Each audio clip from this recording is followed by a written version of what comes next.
Ողջույն 24 TV-ին շարունակում է աշխատանքը, տաղավարում այսօրին հյուրն է Հայաքվե ազգային քաղաքացիական միավորման վարչության անդամ Արեգ Սաբգուլյանը։ Բարև ձեզ, պարոն Սաբգուլյան։ Բարև ձեզ, Հերմինե ջան։ Շնորհակալ եմ մեզ հյուրընկալվելու համար։ Ես եմ շնորհակալ հրավերի համար։ Խոսենք այն հանգամանքից, որ օրեր առաջ Հայաստան եկավ Ադրբեջանի փոխվարչապետը, պայմանավորվածություններ են ձեռք բերվել, կրկին սահմանազատման վերաբերող փաստաթղթերը պետք է ճշգրտվեն եւ նաեւ բիզնես համագործակցության առևտուր անելու մասին պայմանավորվածություններ կամ բիզնեսմեններ կամ որոնք հանդիպել են նրա հետ, Փաշինյանը անուններ չի տալիս, ասում է, որ բուլինգի չի ենթարկեք նրանց։ Ամեն դեպքում այս հանդիպումները ինչի մասին են, փաստաթղթերը արդեն իսկ կարծես թե քննարկվել էր, արդեն որրորդ հանդիպումն է, փոխադարձ այցելություններն է, Ադրբեջան, Հայաստան, նաև ասուն առաջի անգամ Հայաստան եկավ։ Ինչու հստակեցումներ չի ներկայացնում հայկական կողմը, թե կոնկրետ ինչ են պայմանավորվել։ Գիտեք, իմ խորին համոզմամբ հայ-ադրբեջանական հարաբերություններում ամեն ինչ թարս է ընթանում։ Ի սկզբանե պետք է լիներ այդ չարչրկված խաղաղության պայմանագիր Հայաստանի եւ Ադրբեջանի հանրապետությունների միջեւ։ Իսկ այն մնացած գործընթացները պետք է մաս կազմեին այդ պայմանագրի։ Հիմա փաստացի 2025 թվականի օգոստոսի 8-ին Թրամփի մեծ ուղու թրիփից հետո չի եղել այն հիմնարար փաստաթուղթը, որը պետք է կարգավորեր երկու երկրների միջև հարաբերությունները։ Եվ փաստացի ինչ է ստացվում։ Սահմանազատման այդ հանձնաժողովն է գործում, փոխադարձ ինչ որ քաղաքացիական հասարակության ներկայացուցիչների այցելություններ է տեղի ունենում, բայց հիմնական առումով հասարակության մեջ կան բազմաթիվ տարակարծություններ։ Եվ այդ տարակարծությունները էլի գալիս են կապվում են նաև որոշակի դավադրապաշտական տեսություններ, թե ինչի է այս գործընթացը իրականում ընթանում է ընդհանրապես հակառակ ուղղությամբ։ Ինչ առումով հակառակ։ Որովհետև պետքա լինի պայմանագիր, ժողովուրդը իրազեկ լինի, թե ինչի մասին է խոսքը, թե այդ պայմանագրում ինչ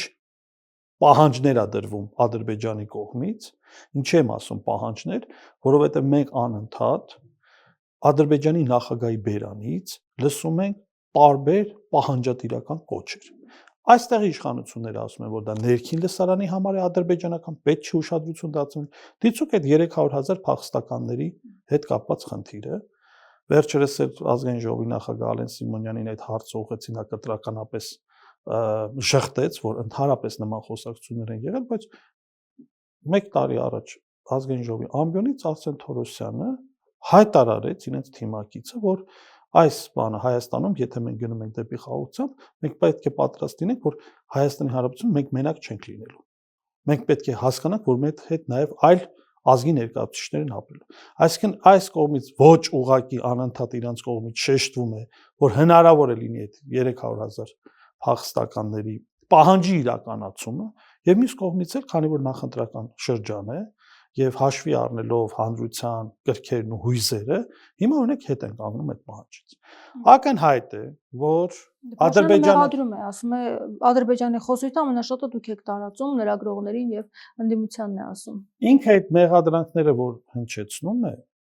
թող փոխարենը պատասխանի,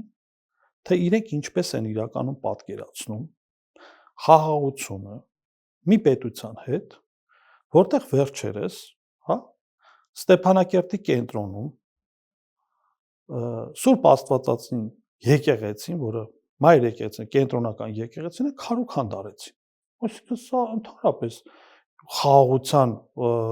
ժողովրդական լեզվով ասած դրանից խաղաղության հոտ չի գալիս։ Եթե մի երկրի հետ պատրաստվում ես դու հարատև, մշտնջենական, երկարատև հարաբերություններ սկսես, այսինքն այդ երկրի մեսիջը ո՞րն է։ Նույն Արսեն Թորոսյանին այդ հարցը ուղղում են։ Ասում եմ մենք բողոքի նոտա հաղել ենք։ Ասում է ինչ եք ասել։ Ասում են դե հարցրել ենք, ասում են ինչ են պատասխանել։ Ասում ասել են լավ ենք անում։ Այսինքն եթե այսօր քո պատմամշակութային ժառանգությունը այլ երկրի տարածքում եւ մեր պատմական հայրենիքում, Արցախը մեր պատմական հայրենիքն է, ոչնչացնում է, հա, այսինքն դու պետք է համակերպվես այդ մտքի հետ, մի հատ կամած գողտու ինչ որ բանը բողոքի նոտա ես ուղարկում, հայտնի չի, տակնը մի 1000 անգամ երևի ներողություն, բանը որպիսություններ հարցնում Իլհամ Ալիևի եւ այլն, նոր ասում են դե խնդրում ենք էլի մի հատ վիճակը այսպես է Հայաստանում շատ թեժ է, նախընտրական է, մի հատ մեր այս հարցին պատասխան տվեք, ինչի՞ եք այդ եկեղեցին քանդել։ Եվ ավելին, Արսեն Թորոսյանը պարզում է, որ ընդհանրապես այդ ժառանգության մշակույթի կրողը չի, որովհետև ասում է, որ այդ ժառանգության եւ մշակույթի կրողները դու այդ հարցը բարձրացնեն ՅՈՒՆԵՍԿՕ-ում։ Այսինքն հարց է առաջանում. Թորոսյան Արսեն, դու քաղաքական թիմի անդամ ես եւ նախարար, դու ինչ մշակույթ ես ներկայացնում։ Հասկացան, որ աթեիստ ես, բայց դա ինչ կապ ունի։ Դու ինչ պատմական ժառանգություն ես ներկայացնում։ Դու որ պետությունն ես ներկայացնում։ Եթե դու ասում ես, որ թող այդ եկեղեցու ժառանգորդները, մշակութային այդ կրողները իրանք այդ հարցը բարձրացրին, ում ի նկատի ունես։ Այսինքն եթե դու արցախցիներին ի նկատի ունես, այսինքն ի՞նչ է նշանակում արցախցիները հայ չեն ըստ քո պատկերացմամբ, հա? Այսինքն այդ ժառանգության կրողը, առաքելական եկեղեցու ժառանգության կրողը արցախցին ամենակ, թե Հայաստանի Հանրապետությունը։ Դե նա ասում է այն գիծն է քաղաքական տանում, որը որ Փաշինյանն է տանում։ Փաշինյանն ասում է դա միջազգային քննարկման առարկա չենք դարձնելու։ Հիմա ասում է պատկերացրեք մենք Արցվաշենը հետ բերեցինք, գնացինք Արցվաշեն, տեսանք ադրբեջանական կոթող չենք քանդելու։ Փաշինյանը շատ սխալ հարցադրում է անում։ Մենք այսօր նույն Մաշտոցի պողոտայի վրա, հա, ունենք մզկիթ իրանական, նաև թուրքմենական դամբարան ունենք Փարաքյարի հատվածում, ինչա քանդում ենք։ Նույնը Պարսկաստանում կան հայկական առաքելական եկեղեցիներ, ինչ անում Պարսկաստանը քանդում։ Ավելին ձեզ ասեմ, Իրանը պետական ծախսով նաև վերանորոգում։ Հիմա ուզում եմ ճիշտ ընկալեմ, եթե իրականում Ադրբեջանը շահագրգիռ է, որ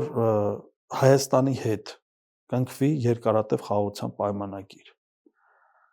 Ինչի օրինակ մեր գերիներին չի վերադարձնում։ Սպասում են, որ, հա, որոշակի լուրեր հայտնվեց համացանցում, որ սա որպես, այսպես ասած, ընծա ուզում են Փաշինյանին տալ ընտրությունների այդ բուռն շրջանում, որպեսզի երևա, որ Փաշինյանը կարողացավ ոչ քաղաքական գերիների, այլ զինվորների, որոնք Դե եթե թեկուզ այդպես էլ վերադարձնեն, էլի միանշանակ մեկ օր շուտ էլ վերադարձնեն, կարող է խնդիրը այլ է։ Այսինքն կարելի է գերիներին դարձնել քաղաքական շահարկման առարկա եւ խնդիրը Ադրբեջանի մասին չէ, այս իշխանությունների մասին է, եթե դու կարաք մի տարի առաջ վերադարձնեք։ Բայց սպասենք իրադարձությունների զարգացման։ Բայց նաև նշենք, որ եթե Հայաստանում քաղաքացիական պայմանների քաղաքական էլիտան արտաքին քաղաքականության մասին այն աստիճանի պրիմիտիվ է դատում, ինչպես երեք տեսանք ազգային ժողովի նախագահ Ալեն Սիմոնյանի կողմից, որը իրանական կոնֆլիկտի, իսրայելо-իրանական եւ ամերիկյան կոնֆլիկտի մասին խոսում է, որ մեր ժամանակին քննադատում էին, որ մենք այդ օրերին կարկանդակ էինք ուտում, բայց դեպքերի զարգացումը ցույց տվեց, որ մենք շատ ճիշտ ենք։ Այսինքն եւ մենք տարել ենք բալանսավորման քաղաքականություն։ Այսինքն Հայաստանի արտաքին քաղաքականությունը կախված է կարկանդակ ուտելուց։ Բալանսավորման եւ հավասարակշռված քաղաքականությունը կախված է ուտելուց։ Մարդը ինչի հետ է կապում։ Դե Փաշինյանը ասում է հանձնաժողով է ձևավորվել, մենք այդ հարցը անընդհատ ուշադրության կենտրոնում ենք պահել, ամեն ինչ չի, որ պետք է ձեզ ասենք։ Ամեն դեպքում այդ հարցը, որ բարձրացրեցիք եկեղեցու քանդելը եւ մյուս կողմից խաղաղության մասին խոսելը։ Երեք նաեւ տեսանյութ էր հրապարակել Ալիևի խորհրդականը Շուշիի Ղազանչեցոց եկեղեցուց եւ տեղեկություններ կան, որ հնարավոր է Տատիկ Պապիկի արձանը քանդեն։ Հիմա այս ամեն ինչ ինչքանով է հասկանալի։ Մի կողմից Ալիևը խոսում է խաղաղության մասին, որ առևտուր ենք արդեն անում, կարգավորում է հարաբերությունը, մյուս կողմից հոգեբանական զգացմունքային ճնշման են մեզ ենթարկում։ Դե խոսքը հենց դրա մասին է։ Եթե ի սկզբանե լիներ խաղաղության պայմանագիր, մենք կհասկանայինք, թե ինչով են առաջնորդվում երկու պետությունները։ Դրա համար ասում են process-ը հայելային սկզբունքով թարս է ընթանում։ Չկա այդ խաղաղության պայմանագիրը, կա ավելի շատ խոսակցություն այդ խաղաղության մասին, եւ գործնականում մենք գետնի վրա ինչ ենք տեսնում։ Չկրկնվեմ, նորից այդ ինչ որ փոխադարձ քաղաքավարության այցեր, այս վերջերս էլ իրենց այդ բանը սահմանազատման հանձնաժողովի համանախագահը Մուստաֆայևը որ եկավ, հա, շահինը սարքեցին շահեն, մի էմոցիոնալ պորտկումներ, ուսուցիչների եւ դասընկերների հետ կապված այդ տեսահերիզները ամբողջ օրը համացանցով պտտացրեցին այդ բանին, թուրք պաշտոնյայի, ադրբեջանցի պաշտոնյային, որը շահագրգռված է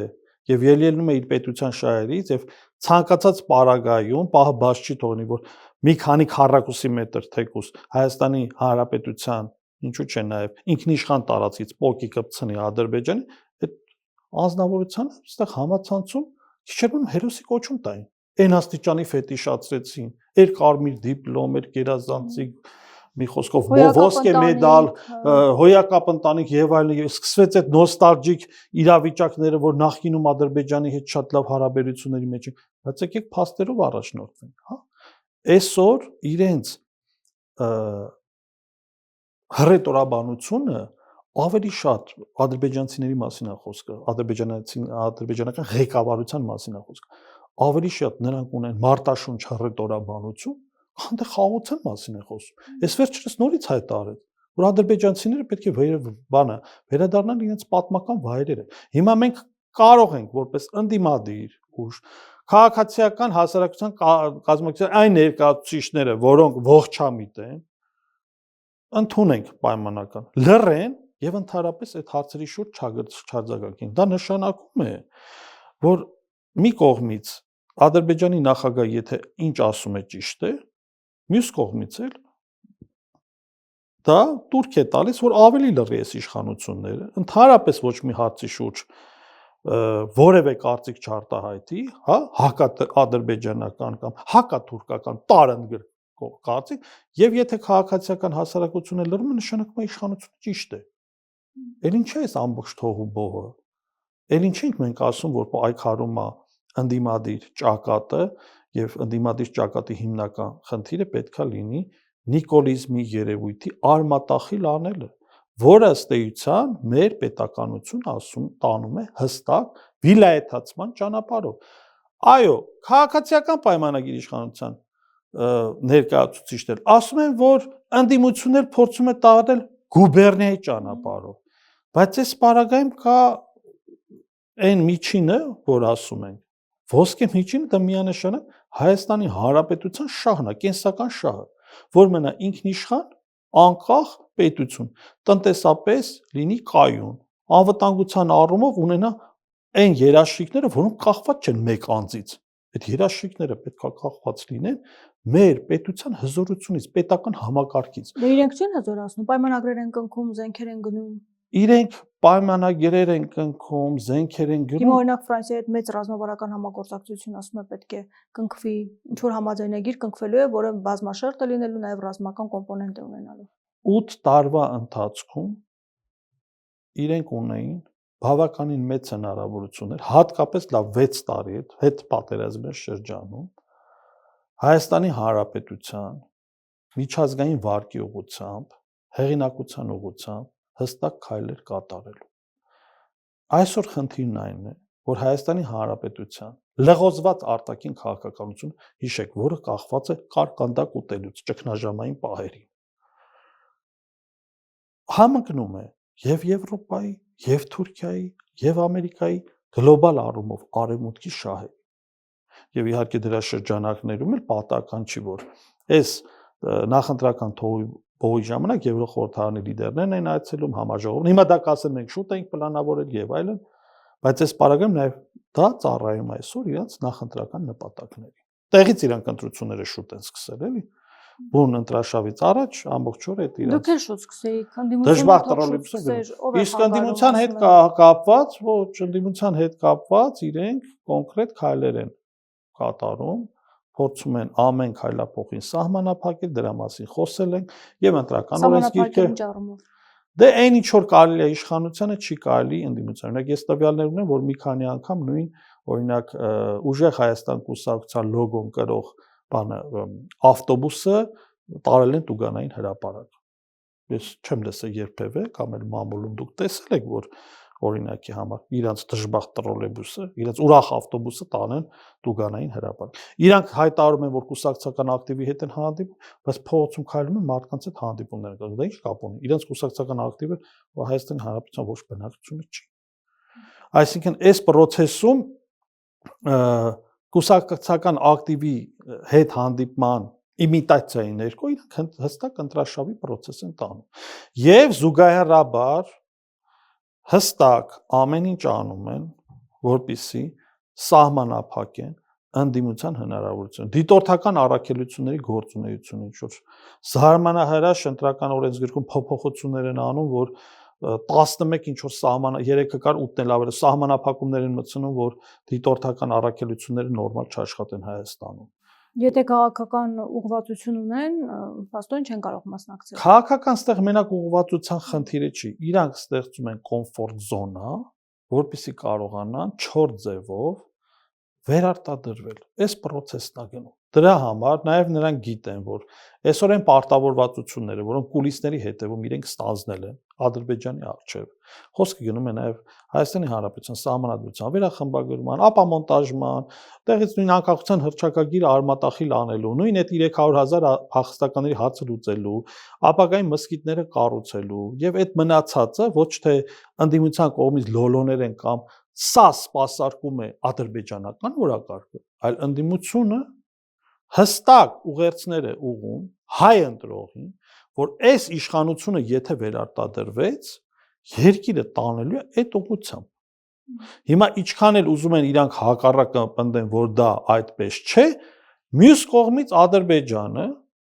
անում են գործողությունները, որ ընդունելի չի, խոսեցին։ Եկեղեցու հետ կապված կամ իրանք, ասած ասած, ռազմական հռետորաբանությունը,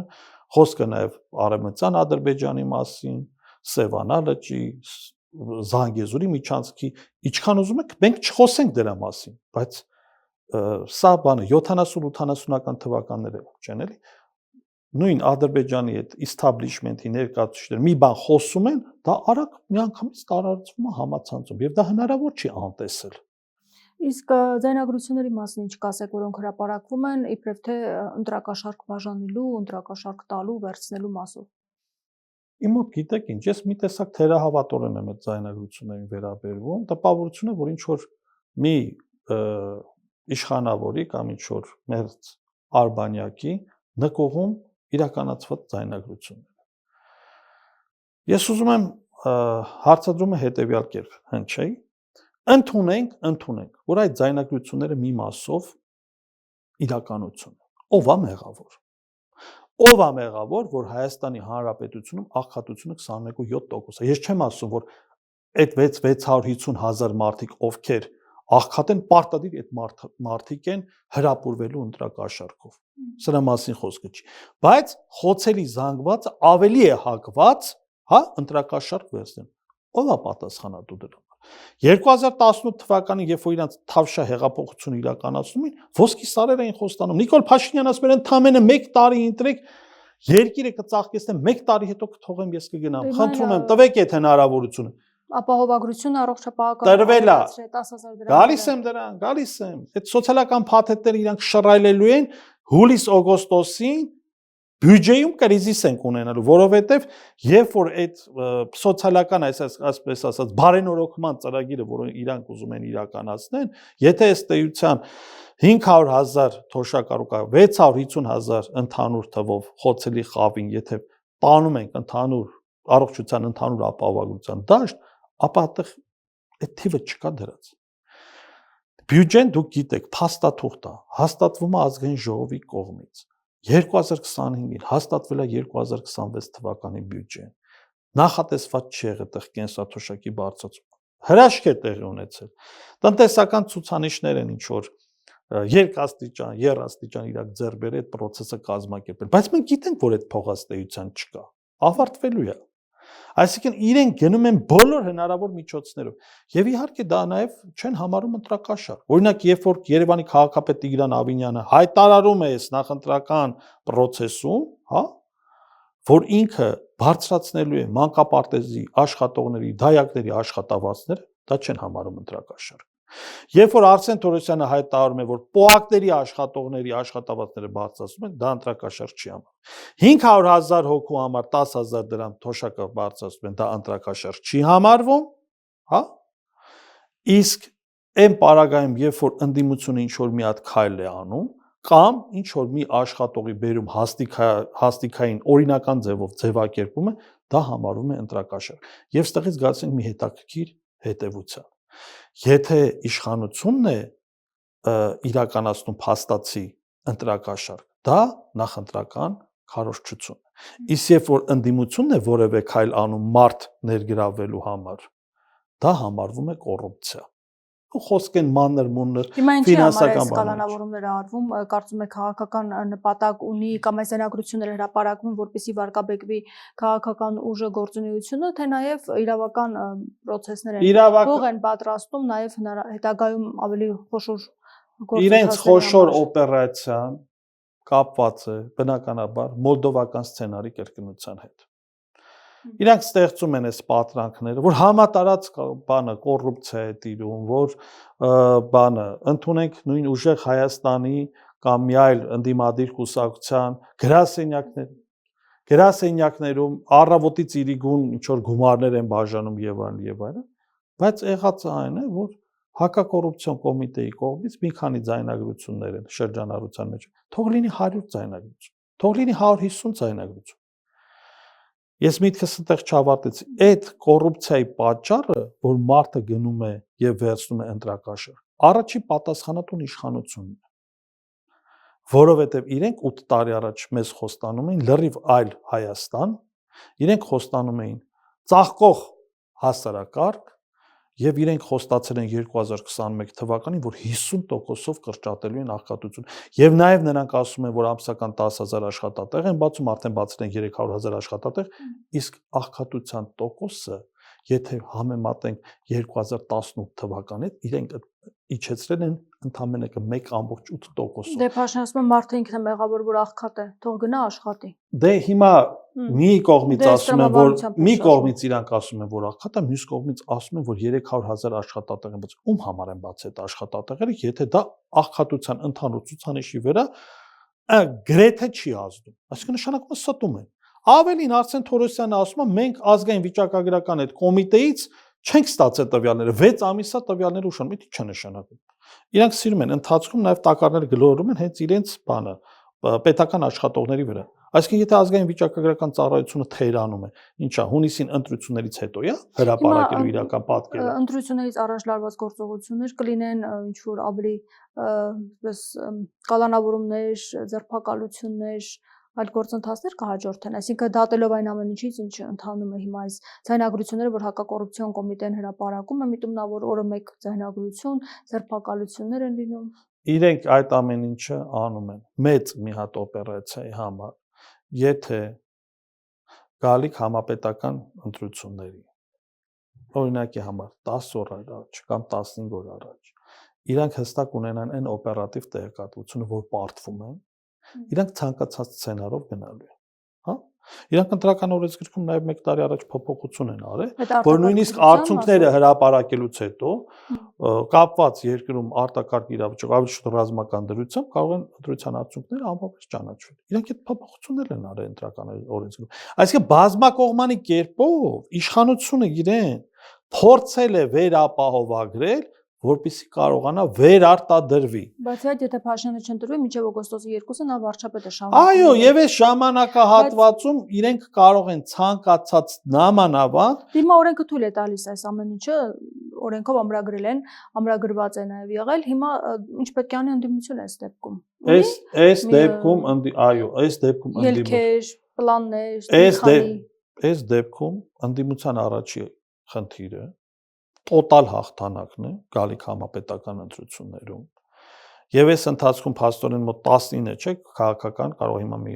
18 լինի, այդտեղ մեն օրը մի կուսակցության հարցեր քննարկվում, ընդունեք 15-ից ավել կուսակցություններ են մասնակցում, որոնցից մի 4-5 կուսակցությունը ունի հստակ շանսեր անցնելու պարլամենտ։ Մնացած կուսակցությունները պետք է հստակ կողմնորոշվեն եւ չգնան քվեների փոշիացման ճանապարհով։ Քանի ուշ չի, այսինքն հետ վերցնեն իրենց հայտերը։ Այո, հայտերը հետ վերցնեն, այնտեղ հունիսի 7-ին է, 7-ից առաջ այնտեղ ժամկետ կա, ես հիմա այդքան չեմ հիշում, կարծեմ մինչև մայիսի վերջ, եթե հնարավորություն ընձեռնվելու է, իրենք իրենց հարցումների, կայծակնային հարցումներ կարող են անել, նաև կարող են պատկերացում ունել, եթե իրանք 1-ն է 2%, խոսքը նրա մասին չէ, որ սահմանագծի վրա է, որ 4% կամ եւ այլ։ Եթե իրանք չեն այդ կուսակցությունները 4%-ը գերազանցելու, ապա անիմաստ է իրանց մասնակցությունը։ Դուք ինչու չմասնակցեցիք առանձին։ Հայաքվե ազգային քաղաքացիական միավորումը ուներ նաև հարցումներ, պատվիրել ենք հարցումներ, մենք չենք կարողանալու 4%-ի շեմը հաղթահարել։ Եվ մենք այդ հարցումները ունենք դեռևս 4-5 ամիս առաջ, դրա համար որդեգրեցինք դաշինքային տարբերակը, առաջի ձևաչափը փորձեցինք միասնության թևերի, չստացվեց։ Իհարկե դա որոշակիորեն քննադատության առիթ հանդիսացավ, բայց ի տարբերություն այլ ուժերի, որոնք իրար հետ բանակցել են եւ չեն հրապարակել, ՀԱԿ-ը ազգային քաղաքացիական միավորումը եղել է թափանցիկ միասնության թևերի հետ։ Այսինքն կարող ենք մենք նաեւ չհանրայնացնել, շարունակենք եւ սպասենք օրինակի համար այս ժամանակահատվածին, որ ավելի մոտենար ընտրությունների։ Բայց հիմա ուժեղ Հայաստանի հետ փաստացի աջակցում եք նրանց, բայց չեք առաջադրվում ցուցակներում չկաք։ Գիտեք ինչ, ուժեղ Հայաստանին միացած ուժերը ոչ ամբողջությամբ են ցանկերում ներգրավված։ Մենք ստորագրել ենք հուշագիր համագործակցության, որը ենթադրում է A փուլում, առաջի փուլում համագործակցություն քարոզարշավում եւ երկրորդը արդեն հետխորհրդարանական ժամանակաշրջանում։ Այս ժամանակահատվածում արդեն դեպքերի զարգացումից ելնելով, եթե ուժեղ Հայաստանը եղավ իշխանություն, կարող ենք այդ ձևաչափով համագործակցել, եթե չստացվի օրինակի համար այդ համագործակցությունը, մենք կարող ենք որպես արտախորհրդարանական ուժ դիրքավորվել եւ ավելի, այսպես ասած, հզորացնել մեր կազմակերպությունները եւ հայտ ներկայացնել հաջորդ համապետական ընտրություններին։ Մեզ համար հիմնական խնդիրը եղել է հականիկոլական ճակատի ձևավորումը, ձեռնպահ ենք մնացել պարտադիր падգամավորական, այդպես ասած, ցուցակներում ընդգրկվելու, խորհրդարանական, որ դա նաև հիմք կամ կոնֆլիկտի առիթ չհանդիսանա։ Այս ժամանակահատվածում էլ ինձ չի, որ ՀԱԿ-ը ազգային քաղաքացիական միավորման եւ ուժեղ Հայաստան կուսակցությունների դաշինքի բոլորի գաղափարները իրար հետ սենց կատարալ ձևով ոսկերչական ճշգրտությամբ համակրում են։ Բայց այսօր մենք խնդիր ունենք եւ մենք մեր օրակարգում հռչակել ենք, որ գալիք համապետական ընտրությունները ավելի շատ հանրաքվե են, քան թե ընտրություններ, եւ մենք ասում ենք այո Հայաստանի Հանրապետությանը, այո ինքնիշխանությանը, այո անկախությանը։ Միավորումով հնարավոր է իշխանապողության հասնել իրատեսական եւ մեր օրինակով եւ մեր օրինակով անկախատեսելի սցենարներ եւ քաղաքականության եւ պատմության ընթացքում կարող են լինել, բայց մենք մեր օրինակով փորձում ենք ներգրավել այլ նաեւ քաղաքացիական ուժերի, այլ կուսակցությունների, որ պետք է գնալ այս ընթացքում խոշորացման տարբերակով, որ ջլատված մասնակցությունները, քաղաքական ամբիցիաները, ավելորդ հավակնությունները շիկացնելու են դաշտը։ Իսկ իշխանությունը, եթե տեսա, որ ընդդիմությունը ավելի կուռ է, եւ եթե գալիք հաղթանակը լինի բացարձակ, այս կտրվածքով դժվար թե իշխանությունը փորձի գնա այլ ձեր նշած տարբեր սցենարներով։ Իսկ եթե ստացվի այնպես, որ ընդդիմության մեջ այդ հավատամքը, այդ ընդհանուր գաղափարը չլինի հաղթելու, եթե իշխանությունը կարողացավ, կոպիտ եմ ասում, թեկուզ այդ 50-50 իրավիճակը լինի, ինքը փորձելու է արանքում ինչ որ տարբեր սցենարներ։ Հիմա ընդդիմությունը բավականաչափ կարծում եք, ինչպես է գնահատում, թեև քարոզարշավը պաշտոնապես չի մտել, բայց ամեն դեպքում այնպես էլ չի, որ քայլեր չի ձեռնարկում։ Արդյոք շանսեր ունի թե ոչ, եւ նաեւ Փաշինյանը, որ տեսնում ենք, ամեն առիթ բաց չի թողնում, որպեսզի քարոզարշավի վերածի, երեք էլ մենք տեսանք Հանրապետության հրապարակում իր ակտիվությունը, արդյոք համահուն չէ այս ամեն ինչը։ Քաղաքացիական պայմանագիր կուսակցության եւ Նիկոլ Փաշինյանի ոչ թե ակտիվությունը, այլ քաղաքական գերակտիվությունը պայմանավորված է մի պարզ հանգամանքով, որ իրենց հարցումները ցույց են տալիս, որ ամեն օրյա կտրվածքով ընդդիմության շանսերը հաղթանակի ավելի է մեծանում։ Իրանք այսքան իրանց նեղություն չեն տալու, իրանք կաշվից դուրս չեն գալու, այս process-ում իրանք թողելու են շատ հանգիստ։ Մենք էլի մի քանի համապետական ընտրություններ իրանց մասնակցությամբ մենք տեսել ենք։ Ձեռքբերումներ լինեն, որոնք աշխատեն իշխանության օգտին, նույն օրինակ գեյների վերադարձը, նույն օրինակ այն, որ մայիսի 4-ին 5-ին եվրոպական քաղաքական համայնքն է գալիս այստեղ, Մակրոնն է գալիս, գնալու է Գյումրի, համերգի մասնակցի, եւ այս ամեն ինչը տպավորություններ է թողնում մարդկանց մոտ, որ տեսեք Փաշինյանը այն ղեկավարն է, որի ժամանակ այսպիսի բարձրաստիճան պաշտոնյաներ, երկրի նախագահներ են գալիս, J.D. Vance-ը եկավ, հիմա արդեն Մակրոնն է գալիս։ Այս ամենը խոսում է նրա մասին, որ Փաշինյանը լավ քաղաքականություն է վարում։ Հերմինե ջան, իշխանությունը բնականաբար ունի ավելի մեծ հնարավորություններ, ներառյալ նաև պետական ռեսուրսները, ներառյալ նաև հարաբերությունները տարբեր պետությունների ղեկավարների հետ, եւ այո, այս ժամանակահատվածը, քանի որ Հայաստանի Հանրապետության ազգային պետական շահերին ոչ բարենպաստ իշխանությունների կողմից վարած արտաքին քաղաքականությունը համընկնում է արևմուտքի քաղաքականությանը, այո, այդ կոնտեքստում նա կարող է հասարակությանը ցույց տալ, որ ամեն ինչ նորմալ է, Հայաստանը ճիշտ ուղու վրա է եւ հետագա զարգացումները կարող է ապահովել միայն քաղաքացիական պայմանագիր կուսակցություն, բայց մենք հստակ տեսնում ենք, որ արևմուտքի դաշնակիցը մերձավոր արևելքում Իսրայելին թողենք մի կողմ, Հայաստանի հարցում դա Թուրքիան է եւ իր կրտսեր դաշնակից Ադրբեջանը։ Եվ այս ակցիանում Հայաստանի Հանրապետության համար, եթե քաղաքացիական պայմանագիր կուսակցությունը վերարտադրվի, մենք նոր անկախատեսելի հետևանքներ ենք ունենալ։ Այս քաղաքական ամբիցիաները, հավակնությունները, ընտրությունները Բայց ամեն դեպքում ոչինչ չի տալիս Հայաստանին, որ գալիս է եվրոպական քաղաքական համայնքը։ Ես ուզում եմ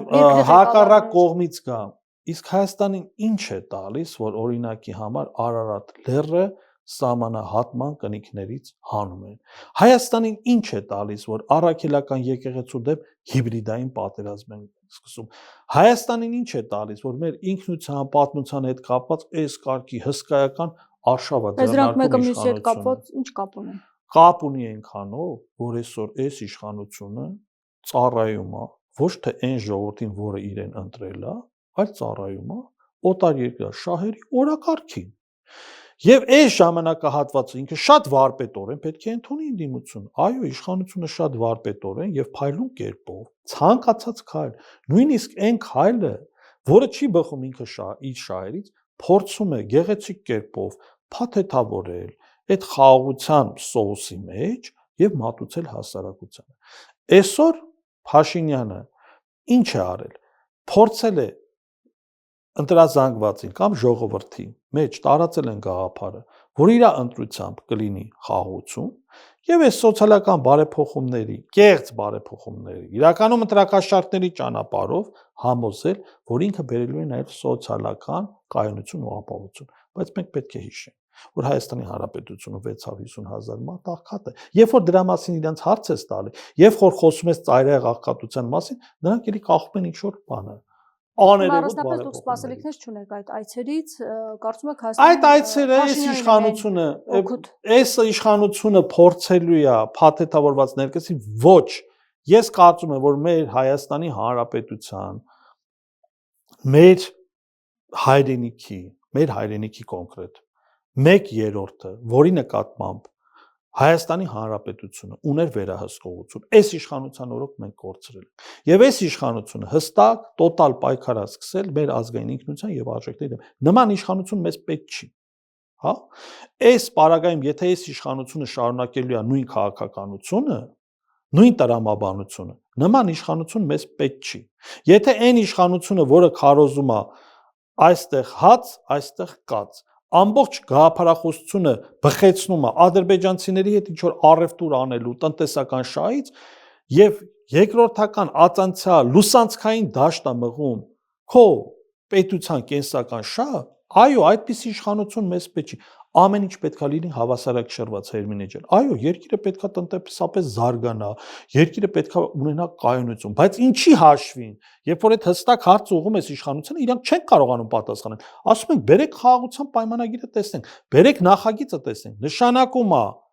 դուք նախորոք արդեն կա ճանապարհային քարտեզ, որով որ դուք առաջնորդվում եք, եւ այս փոխվարչապետի այցը պատահական չէր, ինքը եկել էր հենց անձամբ Փաշինյանի բերանից լսելու, որ այն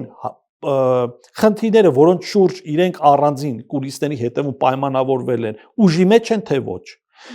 Արդյոք բանը իշխանությունը չի գտնում, որ գալիք համապետական ընտրություններում ինքը տոտալ պարտություն է կրելու երկուս։ Երրորդ, Ադրբեջանը ինչով կարող է օգնել, որ Հայաստանում քաղաքացիական պայմանագիր իշխանությունը վերարտադրվի։ Եվ սա աբսուրդի ժանրի չի, որտեղ նույն Հական Ֆիդանը Թուրքիայի արտգործնախարարը հայտարարեց, որ իրենք շահագրգիռ են, որ իդեմս Նիկոլ Փաշինյանի Հայաստանի Հանրապետությունում իշխանությունը վերարտադրվի կամ շարունակվի, բառացի չեմ ասում, որովհետև իրենք խաղաղության օրակարգի կողմնակից են։ Իսկ այդ խաղաղությունը ծառայում է վիլայեթացմանը, որովհետև մենք անընդհատ լսում ենք ադրբեջանա-թուրքական շահերի բավարարման մասին եւ չենք տեսնում Հայաստանի Հանրապետության շահը որն է։ Որն է Հայաստանի Հանրապետության շահը, որ 300 պահպանվի 29743 քառակուսի կիլոմետր։ Հերմինե ջան, իսկ որն է շահը, եթե 300,000 ադրբեջանցի ստեղ հաստատվի։ Նման բան չկա։ Նրանք չեն էլ գա։ Տեսել եք գնան Արցախում ապրեն, ինչի պետք է գան այստեղ ապրեն, ով է գալու։ Դա իրանց պնդումներն է։ Դե այդպես են, այո։ Մենք 8 տարի այդ ստերը լսել ենք։ Դրա համար գալիք համապետական ընտրություններին մենք իրենց կուղարկենք երկարատև հանգստի։ Իրանք բավականին երկար ժամանակ ունենան մտորելու, խաղաղության, պատերազմի, հաշտության, Հայաստանի Հանրապետության հավիտենականության, ստացած պարգևավճարների։ Ինչ է նշանակում երկարատև հանգիստ։ Երկարատև հանգիստը նշանակում է, որ այն քաղաքական գործիչը, որը չի գործում հայ ժողովրդի ազգային պետական շահերից, նա ընդհանրապես քաղաքականությամբ պետքա չզբաղվի։ Այսինքն քաղաքականությունից Իսկ երեք իհարկե հայտնվելու է պատմության լուսանցքում, չէ, խոսքը ռեպրեսիաների մասին չի։ Արդարադատության մասով էլ իրանք կկրեն այն պատիժը, որը որ հասանելիք է ըստ օրենքի տառին համապատասխան, որովհետև թեմայից չշեղվենք, նույն հոկտեմբերի 27, մարտի 1, ապրիլի քառօրյա պատերազմ եւ 44-օրյա պատերազմ։ Այս հարցերը, այս իշխանությունը չլուծեց եւ մնաց բաց։ Վերջի 44-օրյա պատերազմի հանգամանքները ուսումնասիրող հանձնաժողովի կողմից մշակված զեկույցն էլ գնաց եւ արխիվավորվեց։ Երեկ էլ Ալեն Սիմոնյանը վատ էր զգում, ասում էր ընդդիմությունը անընդհատ ֆալսիֆիկացիա է անում, 44-օրյա պատերազմի զոհերի թիվը ուռճացնում են մեր ասա դուք Փաշինյանը ու Անդրանիկ Քոչարյան իրեքը միաժամանակ 15 օրվա մեջ 3 տարբեր տվյալներ եք ասել եւ զոհերի հետ կապված եւ անհետ կորածների հետ կապված ում եք մեղադրում եւ երեքն էլ գիտեք ինչ են արել մատնանշել են նույն աղբյուրը այսինքն ոնց կարա մի փաստաթղթի մեջ 3 տարբեր տվյալ լինի մի խնդրի հետ կապված այնպես որ իրենք թող չարխիվավորեին այդ փաստաթուղթ եւ ասեմ բացարձակ ճշմարտություն այդ փաստաթղթում դեռևս այնպես չի որ գրված է պետքա անաչառ, օբյեկտիվ Խոստովանենք եթե հրապարակեն նորից քննադատվելու է ընդդիմության։ Այո, բայց թող գոնե հրապարակեն, որ մենք տեսնենք ինչ կա, չեն կարող հիմա պապոյանական տարբերակով Վանգայի Նաստրադամուսի պես կանխատեսումներ անենք, թե իրականում այդ փաստաթղթում ինչ կա։ Փաստաթուղթը հրապարակեն։ Դա մեր դեպքում այո աշխատանք էր տարվել եւ խոստումներ էր տրվել ժողովրդին, սպասումներ ձևավորվել, որը փաստորեն չիրականացվեց։ Շնորհակալ եմ զրույցի համար։ Ես էլ եմ շնորհակալ։ Զրուցում էի Հայ-Ակվե ազգային քաղաքացիական միավորման վարչության անդամ Արեգ Սաբուլյանի հետ։ Շարունակեք մեզ հետևել, կհանդիպենք։